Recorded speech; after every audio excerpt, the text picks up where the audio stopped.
नमस्कार साथियों। आज की जो समीक्षा का टॉपिक है, भारत चीन को प्रतिद्वंदी नहीं साझेदार होना चाहिए। ये बीजिंग से खबर है।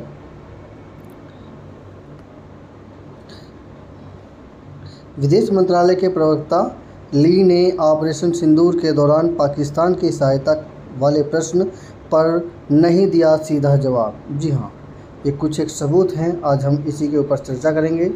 ये चर्चा राजनीति से रिलेटेड है। ये छात्रों के लिए है। इसका किसी राजनीतिक दल से कोई संबंध नहीं है। इसका एक रणनीतिक पहलू है। आज हम इस पहलू को समझेंगे। चीन और भारत को इस सही रणनीतिक दृष्टिकोण पर कायम रहना चाहिए कि वे प्रतिद्वंदी नहीं बल्कि सहयोगी साझेदार हैं और एक दूसरे के विकास के अवसर हैं, न कि खतरे के। विदेश मंत्रालय के प्रवक्ता ली जियान ने गुरुवार को बातचीत के दौरान रूसी राष्ट्रपति व्लादिमीर पुतिन द्वारा चीन भारत संबंधों और दोनों देशों के साथ घनिष्ठ संबंध बनाए रखने के मॉस्को के प्रयासों पर की गई टिप्पणियों के बारे में पूछे गए प्रश्न के जवाब में ये टिप्पणियां की। ली ने कहा कि चीन भारत सीमा के स्थिति फ़िलहाल सामान्य रूप से स्थिर है और दोनों पक्षों के बीच सुचारू संचार है। बीजिंग काफ़ी समय से दोहराता रहा है कि भारत और चीन को एक दूसरे के प्रतिद्वंदी नहीं बल्कि सहयोगी होना चाहिए। सोमवार को ली की प्रतिक्रिया ने इस बार दोहराए जाने वाले कथन में सही रणनीतिक दृष्टिकोण को पुख्ता कर दिया। सही रणनीतिक दृष्टिकोण को पुख्ता कर दिया का मतलब ये हो गया कि भारत चीन को इस प्रकार से प्रतिद्वंदी, तो कहने का मतलब हम जब बराबर की टक्कर में रहेंगे, यानी कि चीन हमसे 7 गुना ज़्यादा बड़ा है, काफ़ी बड़ा देश है और उसकी जनसंख्या भी उसी ढंग से भी बड़ी है, उसके पास संसाधन भी बहुत अच्छे हैं। तो हम प्रतिद्वंदी और साझेदार दोनों में बस अंतर यही समझ लीजिए, जैसे कि स्ट्रगल और एक सहयोगी, दोनों में किस प्रकार से हमें भूमिका निभानी है। वास्तविकता ये है कि हमें प्रतिद्वंदी भी रहना है और साझेदार भी रहना है, लेकिन किस मामले में प्रतिद्वंदी रहना है और किस मामले में साझेदार बनना है, ये हमें सोच के कदम उठाना पड़ेगा। तो आगे देखिए, उन्होंने कहा है कि दोनों पक्षों को द्विपक्षीय संबंधों को रणनीतिक ऊंचाई से देखना और संभालना चाहिए, आपसी विश्वास को बढ़ाना चाहिए, सहयोग का विस्तार करना चाहिए, मतभेदों को उचित रूप से संभालना चाहिए और चीन भारत संबंधों के सुचारू और स्थिर विकास को बढ़ावा देना चाहिए। ली ने कहा है कि चीन ने भारत पाकिस्तान संबंधों पर कई बार अपना रुख स्पष्ट किया है। उन्होंने कहा है कि हम दोनों पक्षों को संवाद और परामर्श के माध्यम से मतभेदों को सुलझाने और क्षेत्र को शांतिपूर्ण और स्थिर बनाए रखने में सहयोग करते हैं। चिनफिंग 7 वर्षों से पहली बार कोरिया की यात्रा पर पहुंचे हैं।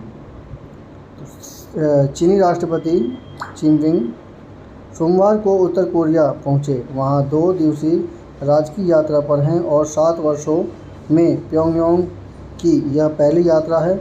बीजिंग उत्तर कोरिया के साथ संबंधों को मजबूत करना चाहता है, जो रूस के साथ लगातार घनिष्ठ संबंध बना रहा है।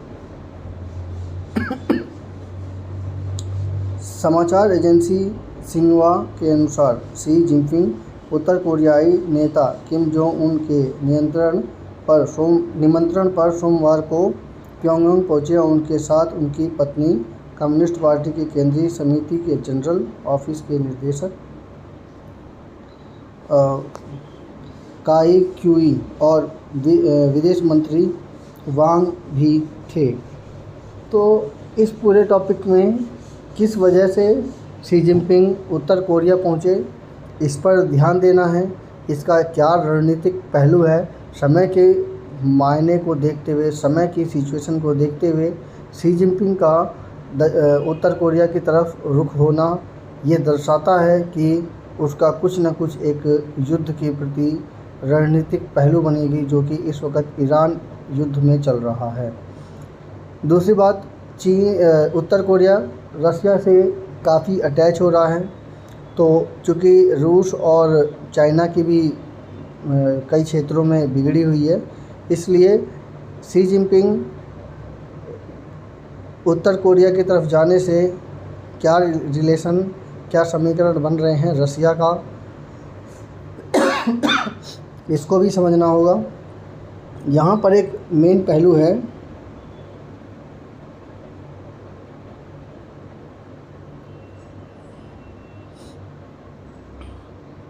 रणनीतिक दृष्टिकोण। रणनीतिक दृष्टिकोण किस प्रकार से हमें बनाना पड़ेगा, इस चीज़ को समझना पड़ेगा और हमारा इससे व्यापार पर क्या फ़र्क पड़ेगा इसको समझना पड़ेगा। क्योंकि शी जिनपिंग की उत्तर कोरिया से नज़दीकी का मतलब हो गया कि हॉर्मुज़ संकट यानी ईरान के युद्ध में एक नियरेस्ट पास होना, और इससे व्यापार पर क्या फ़र्क पड़ेगा। भारत को चाहिए कि इसमें शांति से बनाते हुए दूसरे के रणनीतिक पहलुओं को समझे और उसके बाद अपना निर्णय ले, क्योंकि हम लोग आत्मनिर्भर हैं। मेरी समीक्षा कैसी लगी कृपया कमेंट कीजिए, चैनल को सब्सक्राइब कीजिए। धन्यवाद।